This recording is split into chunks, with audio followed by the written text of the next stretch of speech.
At the end of episode 7, Richie Stevenson started to even the score against the Harrigans for the murder of his wife and son, but he was prevented from doing even more damage to his rivals by a single phone call from a woman introduced only as Kat, who stops Jamie Lopez of the as-yet-unnamed cartel from executing Serafina Harrigan.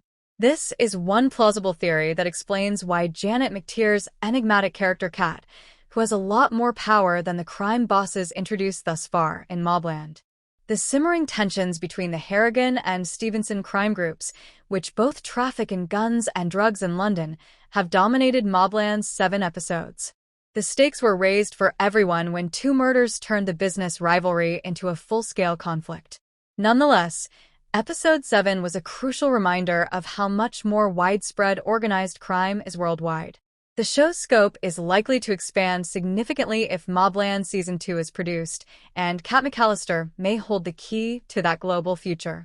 Though she only makes a brief appearance on screen at the end of Episode 7, precious little is known about Janet McTeer's Kat McAllister, who is revealed to be the reason behind the sporadic appearances of Donnie, the enigmatic man who has visited Zoja several times in search of Harry, and it turns out to be Donnie, who Harry calls in his hour of need, with Brendan and Serafina literally on the chopping block.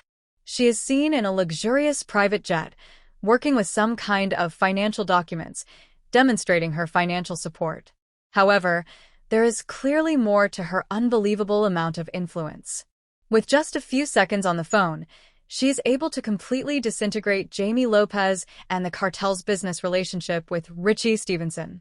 It is obvious that Kat is much more than just a billionaire splurging for influence, because someone who makes the cartel shudder is not to be taken lightly. Among the distractingly poor accents in MobLand, her American accent is even more noticeable. The most credible popular theory regarding Kat's identity is that she is a person of power in a global organization, specifically the American Central Intelligence Agency, CIA. There is no doubt that her American accent supports this theory, but more significantly, her relationship with Jamie Lopez suggests that she is part of the cartels. The CIA has long been suspected and accused of being in collusion with the cartels. They collaborate with the cartels to restrict and/or direct the flow of drugs into America in order to further their own agendas. It is obvious that Jamie and Kat have been together for a long time because they use each other's first names.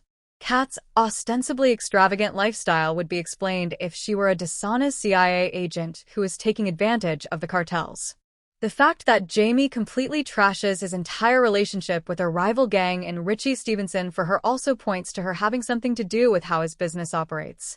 The cartels don't take favors lightly, but if Kat's music keeps the drug trade going globally, then that would definitely explain why he jumps at the sound of her voice. Remember to like, share, and subscribe to my channel for more videos.